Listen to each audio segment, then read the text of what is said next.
Okay, it's just past the top of the hour, so let's begin. Hello and welcome to today's Haas webinar, a quick guide to ADA drinking fountain compliance. Essentially, the goal today is to pick the high points out of what's a very fragmented piece of legislation and discuss it in a way that ultimately is helpful in terms of both design and installation. Now, the bad news is that there's not just one clean and tidy chapter in the ADA where you can go to get a concise list of what you need to do. You can't just go to chapter 4 and see in nice bold ink, do these 5 things and you shall be compliant. It's not that simple. Information comes from all over, and to make matters worse, the ADA establishes national minimums, but states can exceed these levels, creating differences from state to state. But the good news is that we've done all the heavy lifting for you, and that consolidation will be our focus today. My name is Lex Cleese. I am the Regional Sales Director for Haas in the Western U.S., and I'll be your host and presenter today.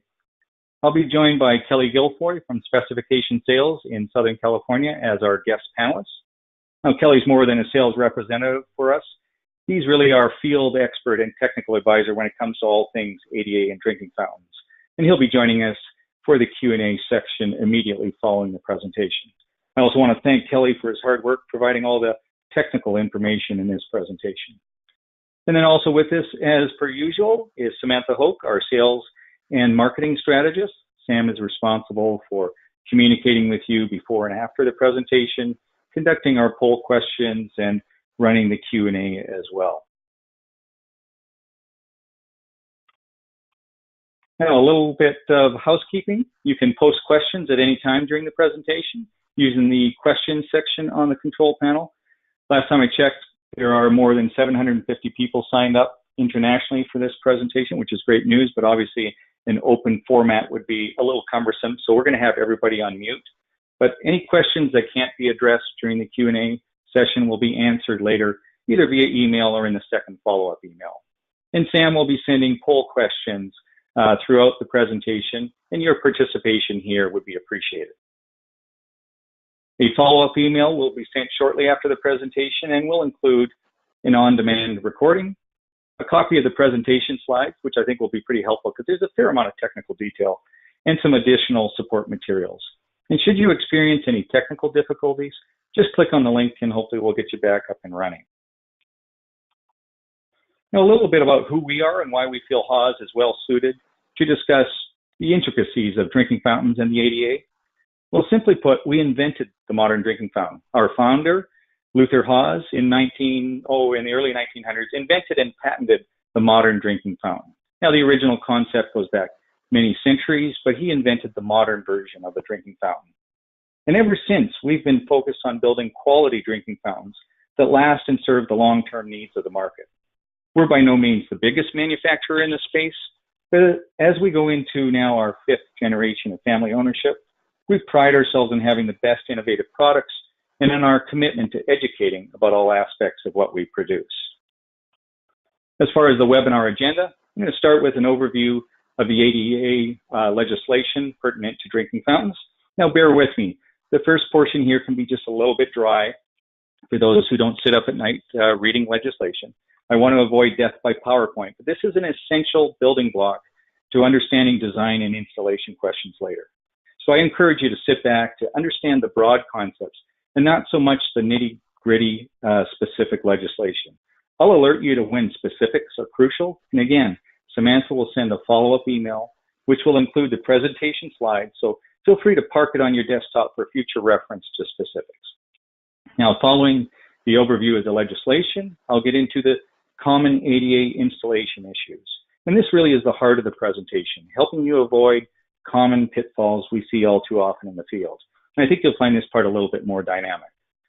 Now, full disclosure, I'll be using Haas product by way of helping to discuss ADA compliant drinking fountain and bottle filler installations. It's my background, it's my level of understanding. I have ready access to images and technical details, but I must admit, during many of my lunch and learn presentations, say with engineers, we're discussing the challenges of the ADA. And it's very common to be asked, okay, so these are the challenges we face. What does your company offer as far as solutions to these problems? So I think it's pertinent. Now, the focus is on ADA legislation, and it applies to all different brands, not just Haas, But again, I will be using our product by way of showing some examples. Okay, Sam, over to you for poll question number 1. Great, thank you, Lex. On your screen, you're going to see a poll pop up. We would like to know, what is your role when it comes to drinking fountains? Do you select the product? Do you specify the product? Purchase the product? Install it? Maintain it? Or if you do none of the above, please do not respond. As we go through this webinar, as Lex mentioned, I will be launching 4 polls throughout. Your participation is absolutely appreciated, and I will give about 45 seconds for everybody to get the chance to respond.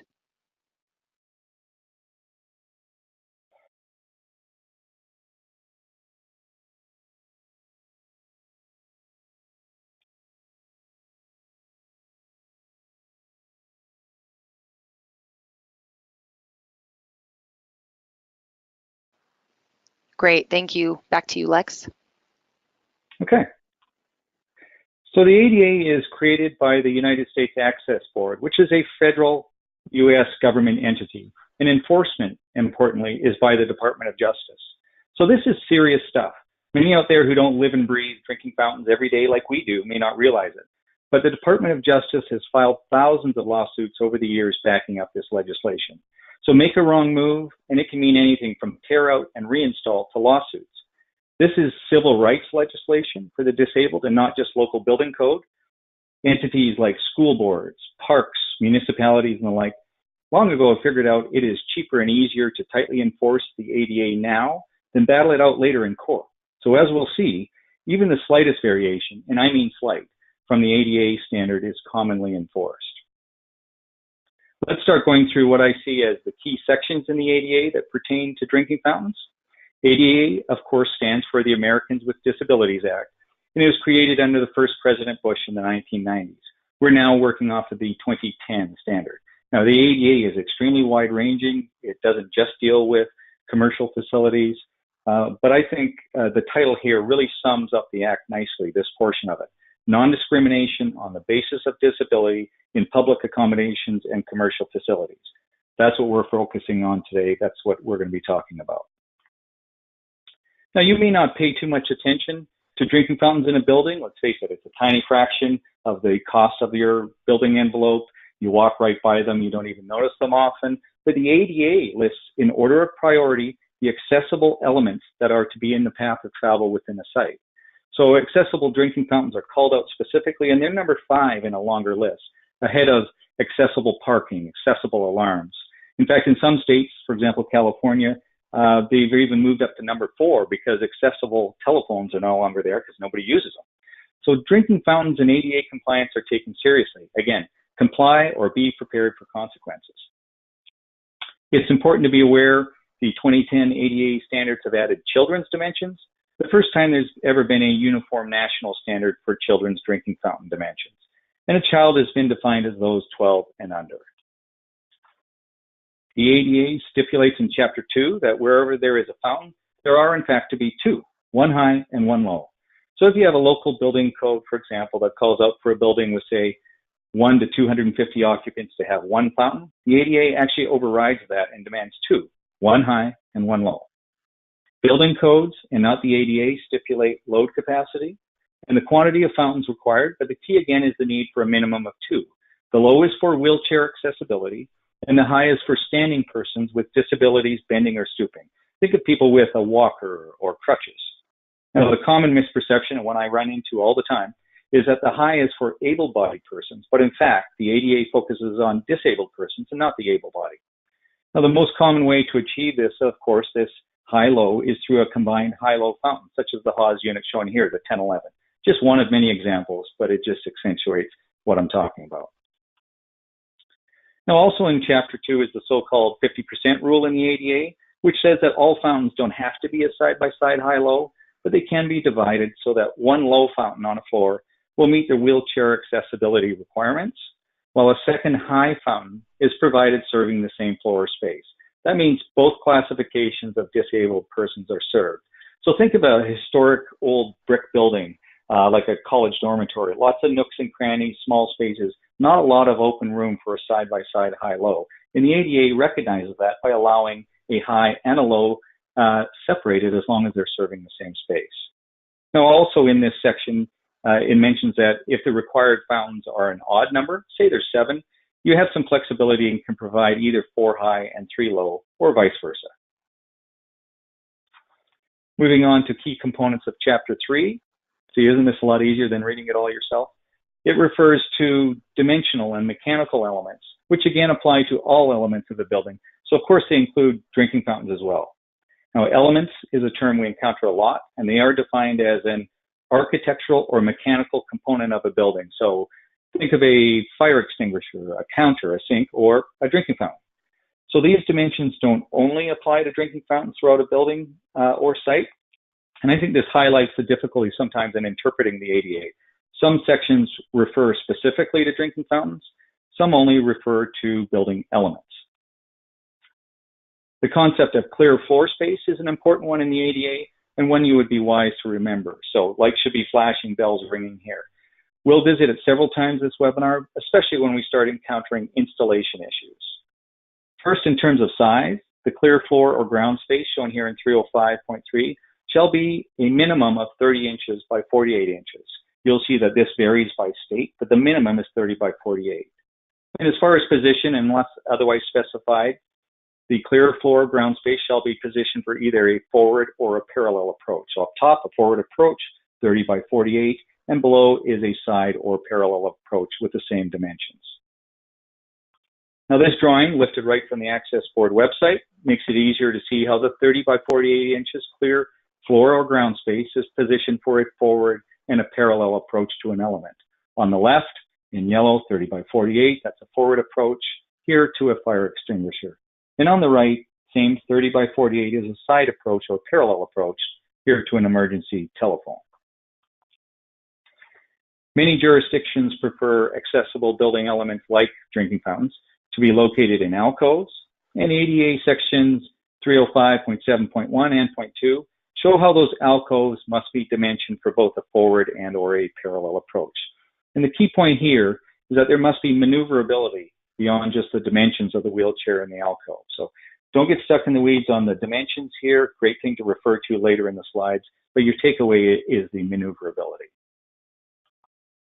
Another illustration from the Access Board site, this illustration concerning knee clearance helps us to visualize how that clear floor space is not just on the floor, but that it must box out a clear space that is 30 inches wide, extending from the floor all the way up to the 27-inch minimum required knee clearance.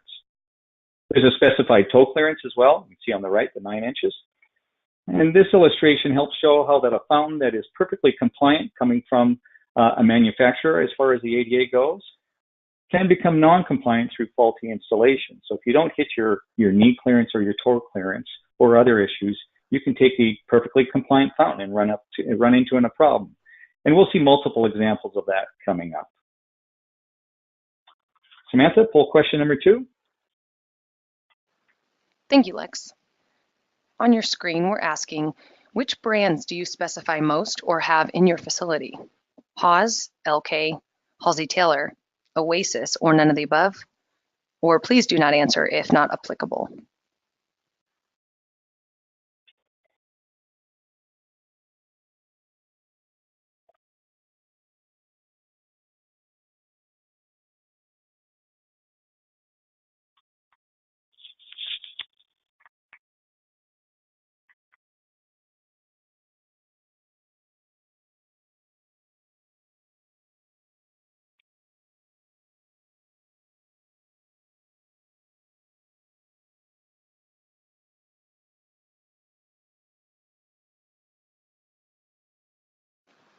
Great, 100% Haws. Just kidding. Back to you, Lex. Nice. Okay, moving on. Another set of dimensional limits apply to wall-mounted elements protruding into corridors, paths of travel, and even areas of circulation like large lobby areas. These protrusions are limited to only 4 inches unless they are 27 inches or less, or higher than 80 inches above the floor. The Department of Justice, in one of their advisories or addendums, explains that 27 inches or less is detectable by a sight-impaired person using a cane.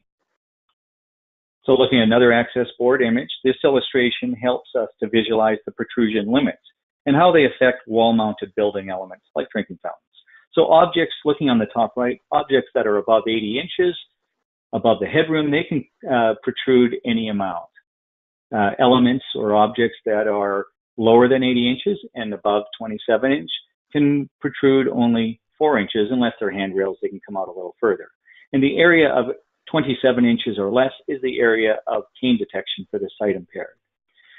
Now, looking at the right side, the item that could be a drinking fountain, as far as non-alcoved installations, you must make sure that the fountain is detectable by that 27-inch area of cane detection. If you have a fountain that is installed in an alcove, you don't need to worry about it because the area of cane detection becomes the wall.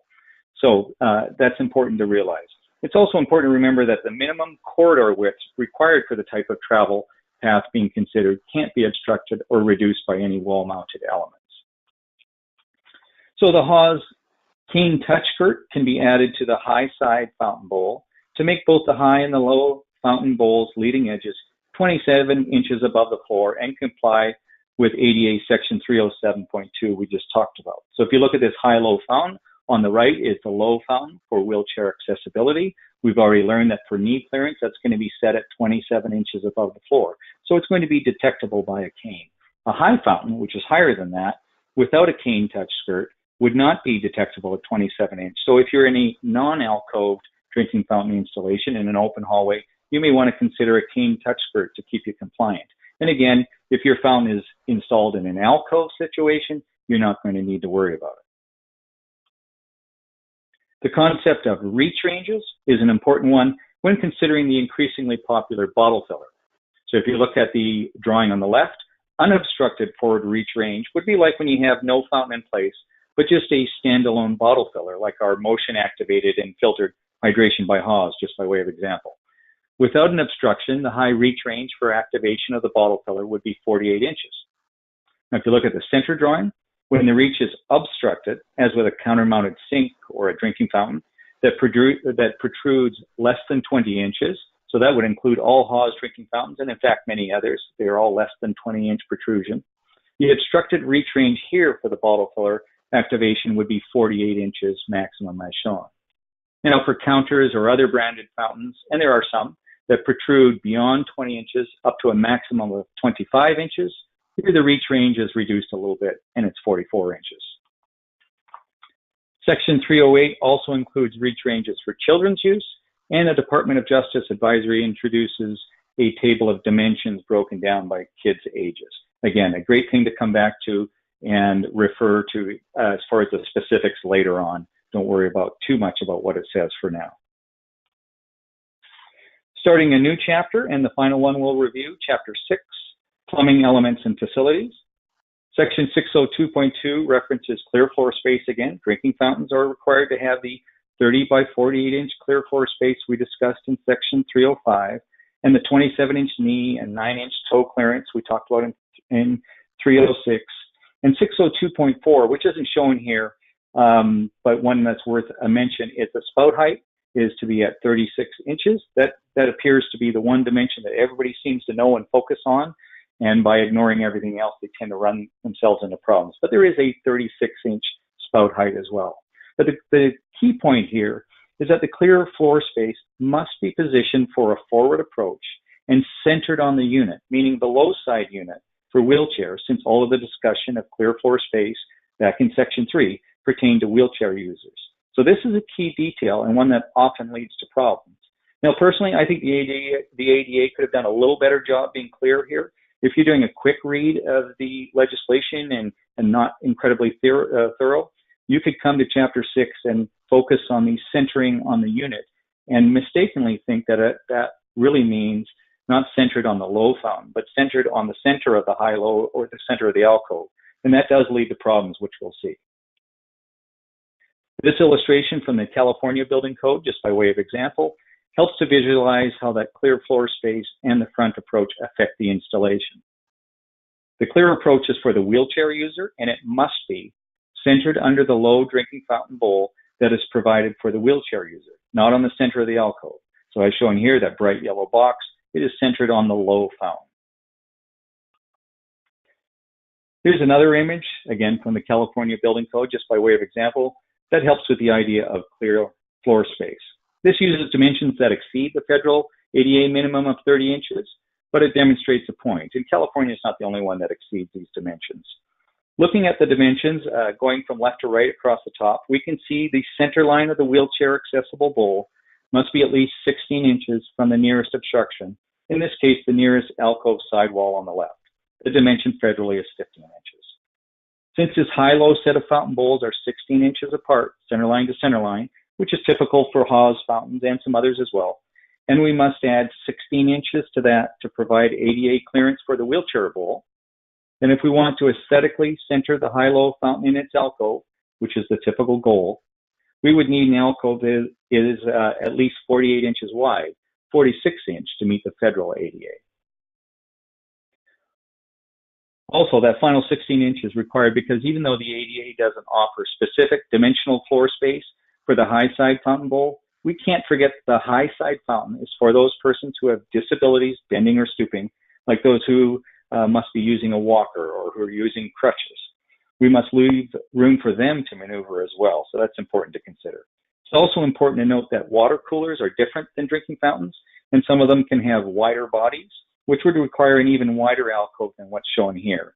The takeaway is that these dimensions vary by state because your clear floor space varies, your fountain type also varies, so keep these things in mind. But this is a good example of just a general reference for your installations. Okay, Samantha, poll question number 3. Thanks, Lex. We'd like to know, what is the most important benefit to you or your clients regarding drinking fountains? Quality and aesthetics, low price, minimal maintenance required or ease of access for things such as filter replacements or maintenance, availability, or ADA compliance. Please select all that apply.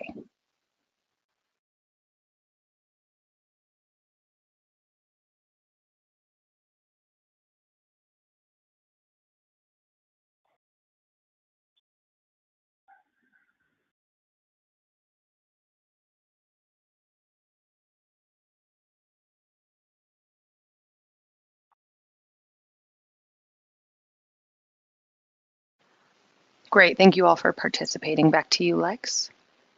Okay. Moving on, this slide is taken from the California Building Code. And California has added paragraph 602.9 requiring all drinking fountains to be in alcoves or to be alcoved using wind walls or guardrails, which are commonly used on exterior wall-mounted fountains that address play areas. Now, just in case you think this is another example of overregulation in the blue state of California, keep in mind that I believe Texas similarly requires alcove drinking fountains, and Texas can hardly be accused of being a blue state. Don't quote me, but other states requiring alcove fountains are Connecticut and Georgia, just amongst a few. So the key is check yours. This is an area of variation between states, just as the clear floor space dimensions are as well. Now, all sorts of issues arise in the field over alcoves when the concepts of clear floor space and knee clearance are not properly followed. So let's take a look at a few.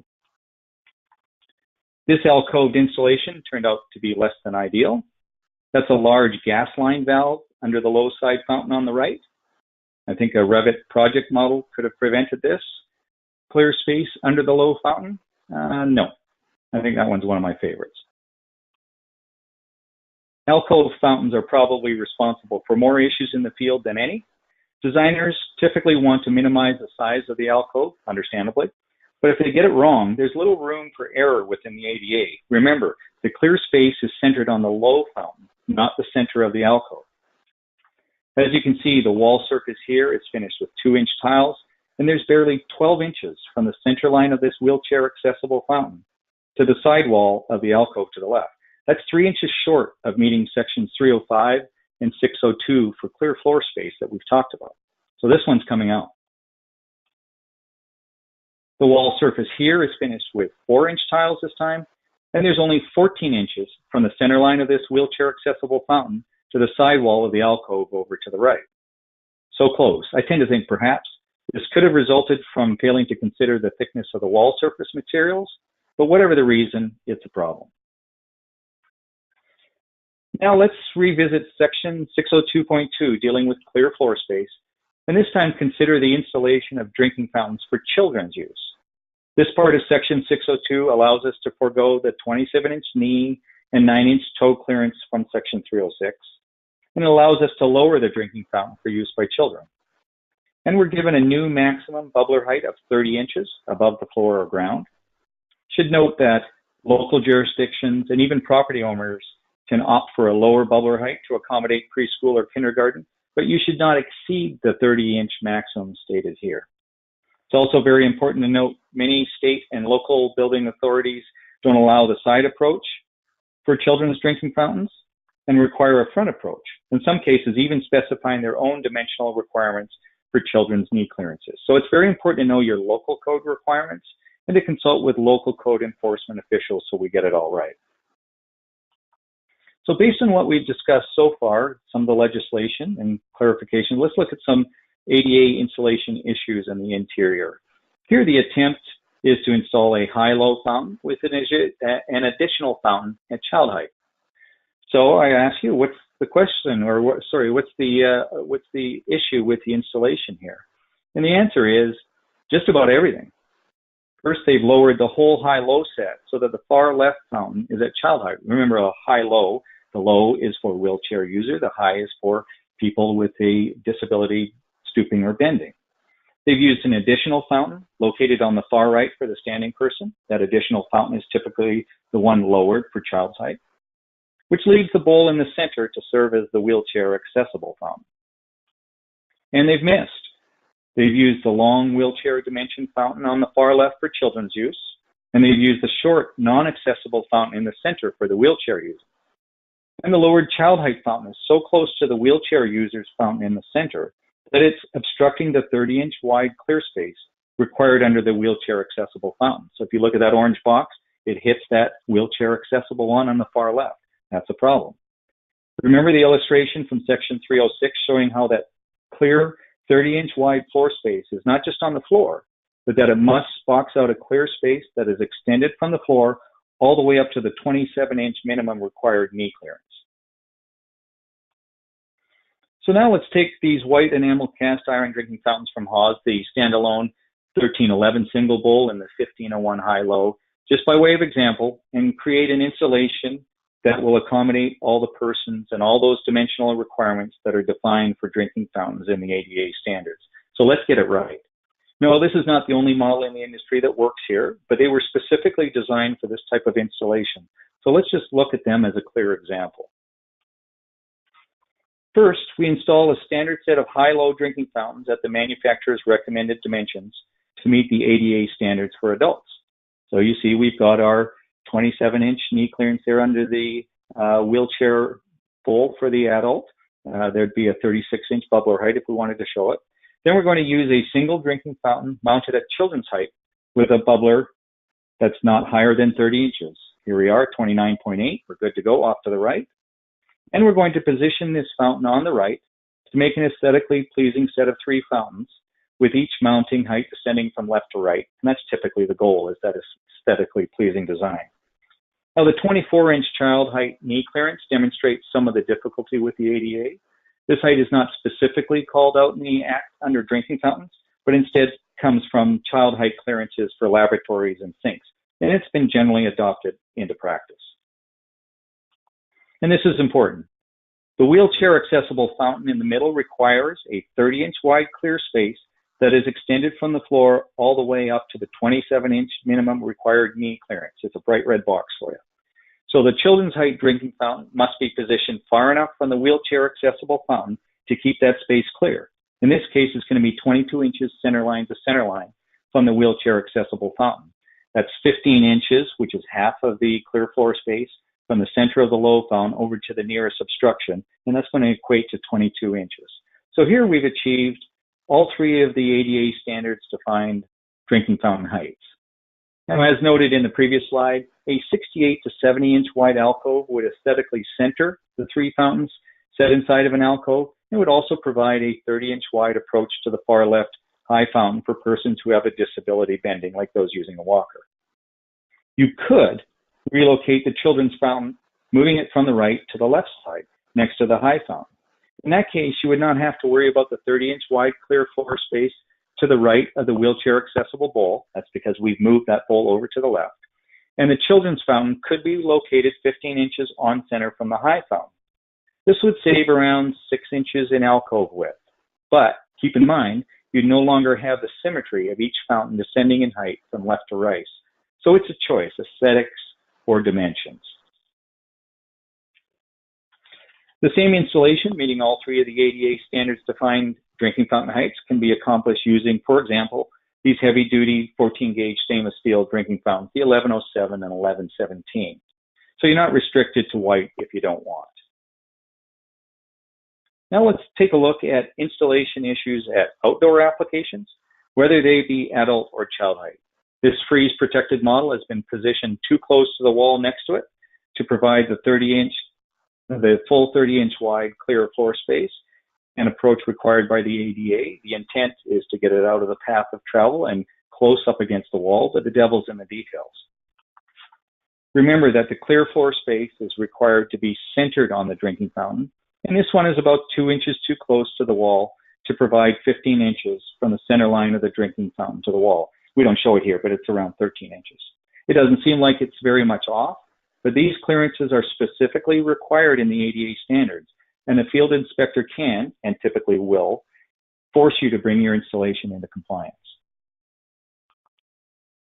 Let's take a look at other pedestal-mounted fountains for a few other landscape and school playground applications. We'll use the layout of the Haws 3150 just as an example, which can be adjusted as either an adult or child height ADA outdoor fountain.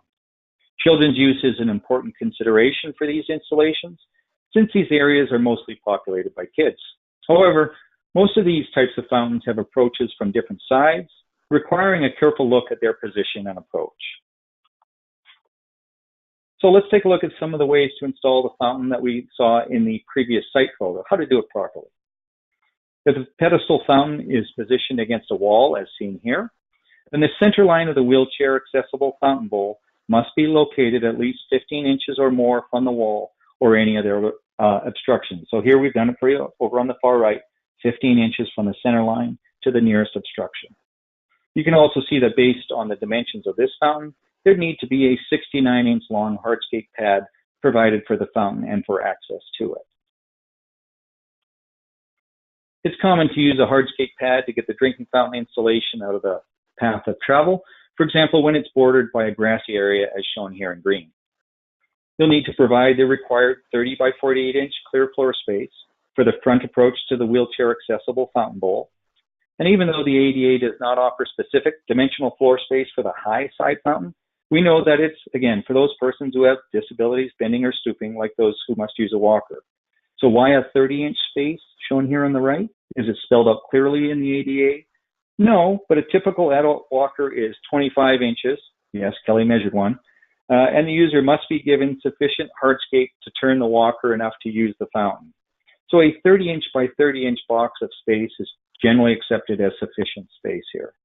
So in this case, a hardscape pad would have to be at least 69 inches wide by 52 inches deep to be compliant.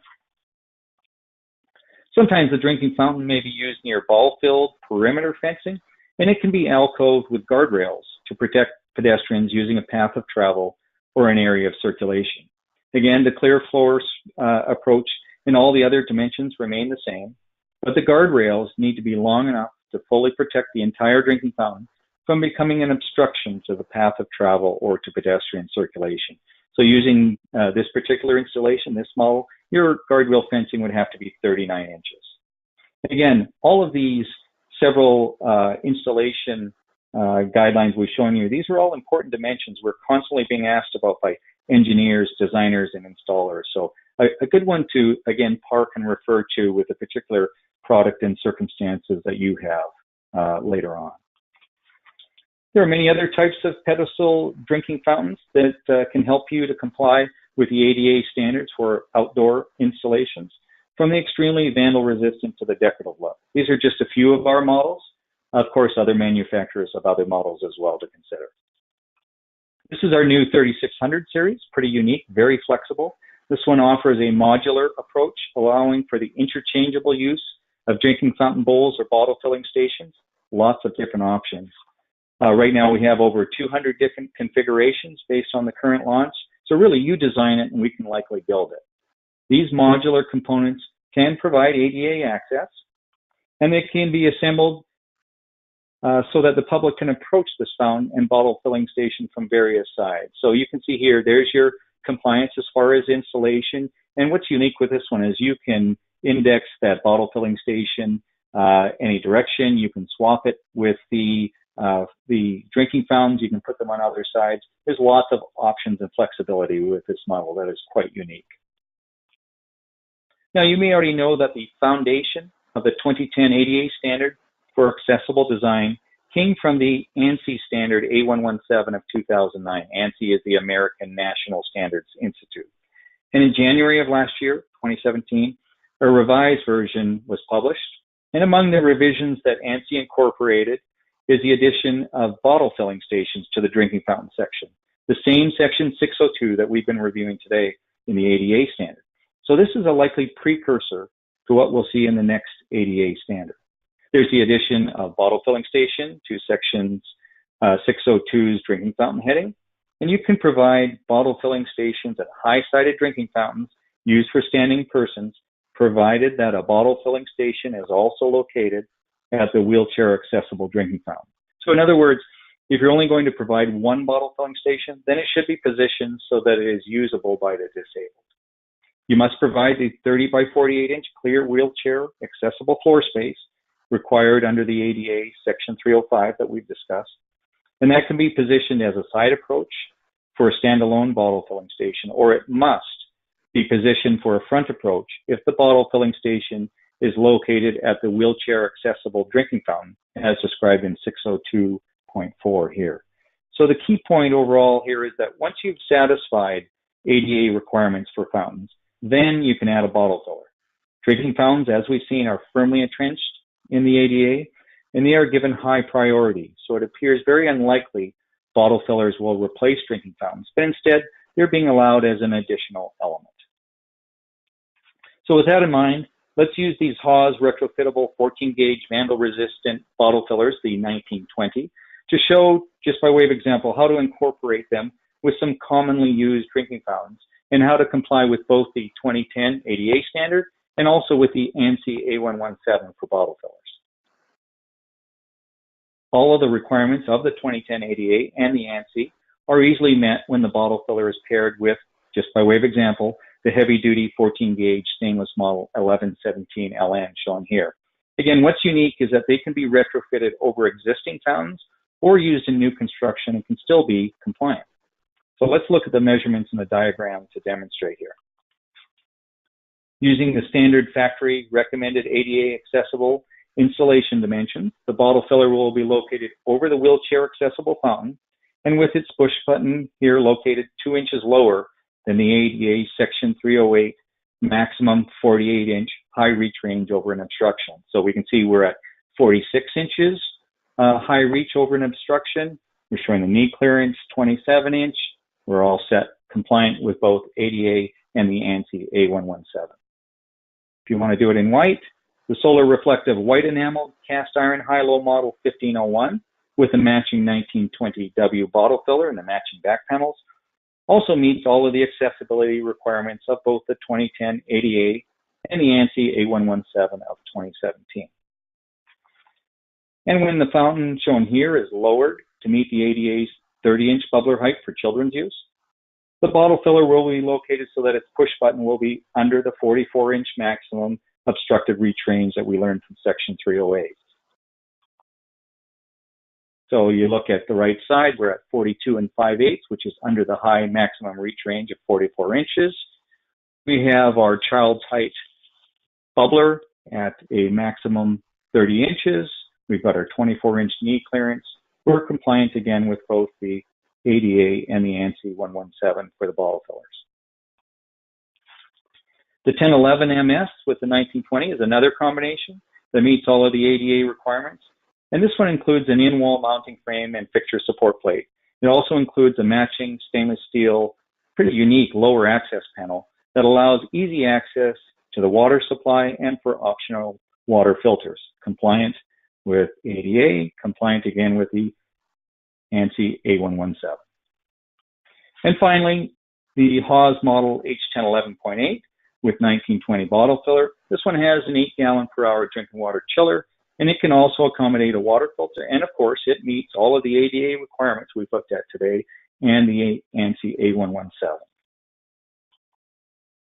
So whether it's public buildings, airports, colleges or universities, hospitals or commercial buildings, providing for easy access to all facilities by all people is the goal of the ADA standard for accessible design.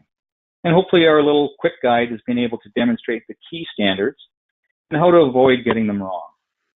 I'll end the presentation with what is really an exemplary photo from the Reno airport, just down the street from Haas, showing proper ADA compliance with the clear floor space, proper reach ranges and aesthetics. This tile is not going to have to be touched. It's all nicely done together. Personally, I think it would be bad form if we couldn't even educate properly in our own backyard. So that one's good to see. Now let me turn things over to Samantha for a look at our final poll question. Thank you, Lex. How frequently do you specify or install a bottle filler in addition to a drinking fountain? 75% of the time, 50 to 75, 25 to 50, 1 to 25, or not at all?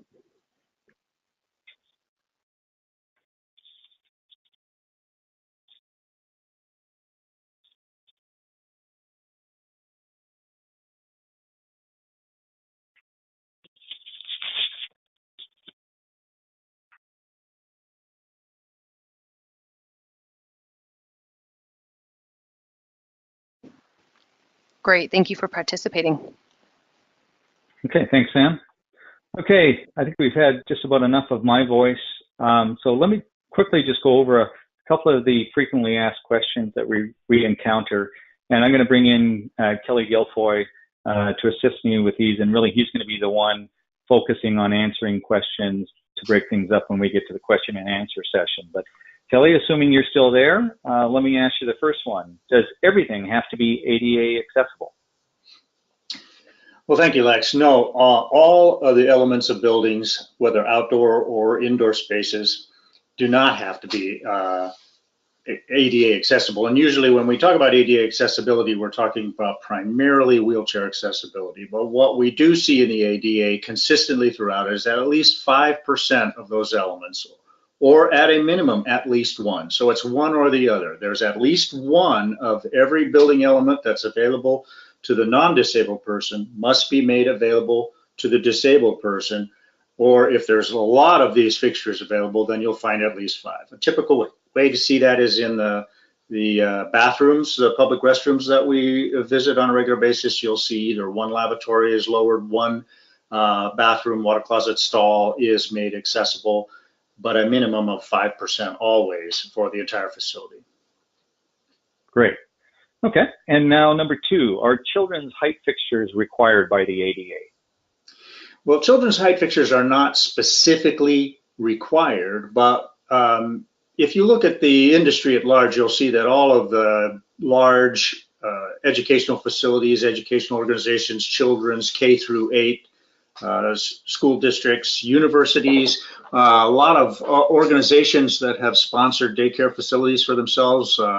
There's a lot of high-tech IT companies that sponsor daycare facilities. Everybody understands the liability exposure associated with fixtures that are too high for children to reach. If a child can't reach a drinking fountain and he's left unattended and wants a drink, he's going to try to climb on it. And if that child falls and injures themselves, there are liability issues that will develop after that. So it's good practice to, for a building property owner to have children's accessible fixtures, but beyond that, it makes a much healthier and a much safer building environment, a much better place, learning experience place for children in schools where they learn how to handle these fixtures themselves and take turns and share appropriately. Great, thank you, Kelly. Okay, Samantha, I'll pass this over to you as far as the live questions and answers. Yes, thank you everybody for sending in all of your questions. We do have quite a handful. Hopefully we can get through as many as we can in the next 14 minutes. If not, to reiterate what Lex said, we will ensure that we follow up with everybody at the end of the webinar. We will put together all of these questions with answers and send out the Q&A document within 5 to 7 business days of this webinar. So let's get started. First, Roger is asking, are there any clear floor space requirements for the high fountain other than the spout height? There's nothing clearly defined in the ADA, but the issue is that the high drinking fountain is intended for somebody who has a disability bending or stooping, and that means that they probably have a walker, canes, crutches, some other disability that might require them to use an aid. Well, that aid takes up some space. They need to be able to negotiate in to be able to use that drinking fountain. So I think the way to stay clean is to provide some space, and since the 30 inches seems to be a common element throughout or a common dimension applied to all elements, let's say, then I would say at least 30 inches in width would be appropriate. There are times maybe you can't provide that, but we should be trying to aim for the best possible solution. Great, thank you. Carly is asking, are these clearances throughout the presentation being measured from the finished grade of the floor to the bottom of the drinking fountain? Yeah, all of the dimensions that are height required are from the finished floor. You'll see it abbreviated a lot of times FFA, or I'm sorry, AFF, above the finished floor. But in the ADA, they also mention or ground, and they're talking about the finished surface of a playground area, hardscape, et cetera, when you're outdoors. Great. Regarding child ADA, what is the age range? The age range is defined in the definition section of the ADA as those children who are ages 12 and under. So anybody over the age of 12 would more or less be able to use adult height fixtures. Got it. Is a P-trap protruding below the drinking fountain bowl considered an obstruction if it is centered on the fountain and thus between the legs of a wheelchair user? Well, there's an awful lot of jurisdictions that allow that, but technically there's also a lot of jurisdictions that forbid it. And if you look at the ADA, there is no obstruction that has been accepted to protrude into that area that is defined as a clear space. So I would have to say that the trap is a violation of the ADA in a technical sense, although, as I said, there's a lot of jurisdictions that do allow it. Thank you. Aaron is asking, when inline filters are required to meet water quality requirements, which recessed or alcove models include filters that have space for filters? Well, the 1011 MS is a good example of a drinking fountain that easily accommodates filters of a wide variety. Most people are preferring the quarter turn, easily removable filters, easily removable cartridges, quarter turn cartridge. And I know that that unit is being used a lot in my market for that application. Does Haas only offer recessed in-wall chiller for chilled drinking fountains?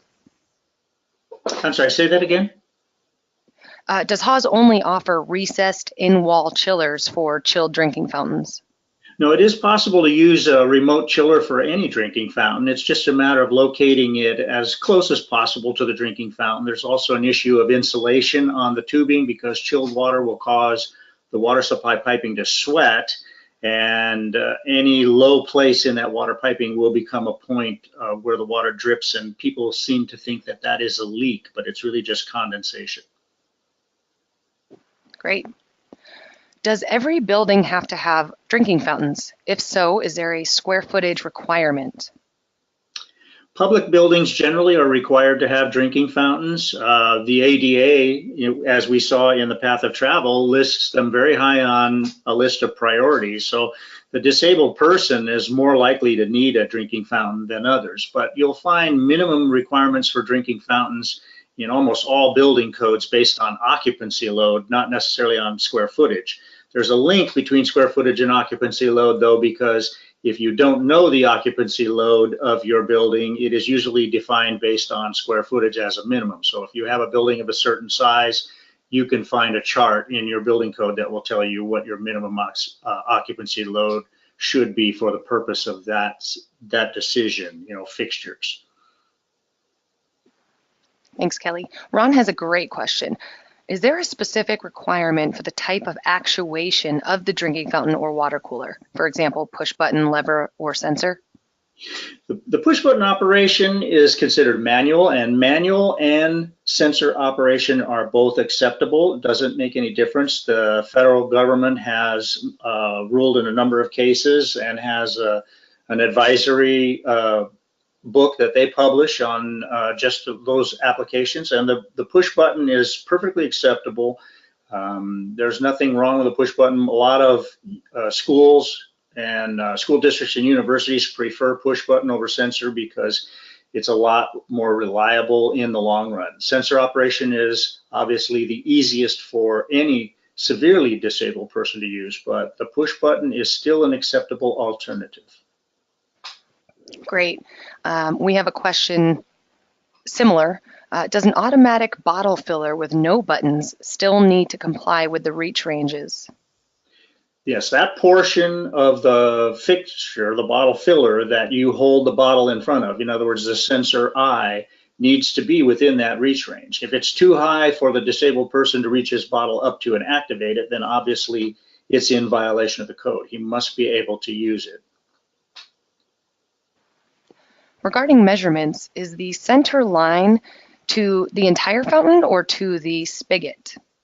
The center line is centered on the bowl of the drinking fountain. So the drinking fountain is 12 inches wide or 13 inches wide or 11 inches wide or something like that. And then the center line is measured on the bowl, not the bubbler. The bubbler is usually off to one side or the other. Great.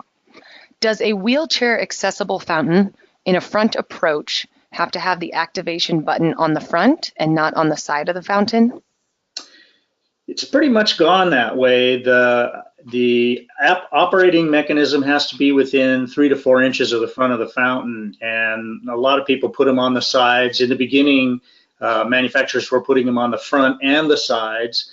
But really, if they're on the front, that's all you really need. It brings the cost of the product down. It makes it accessible to just about everyone. So the front is the preferred location for the activation of the fountain. Regarding grandfather clauses, are old buildings, for example, 30 years or older, grandfathered in from having to have water fountains be ADA compliant? There is no such thing as a grandfather clause for the ADA. So once the ADA has been changed or modified or something new has been added, it becomes applicable to the built environment across the nation. And it just means that you have to go back and fix whatever it is that's wrong. Now, there is an exception for historic buildings. It's very complicated.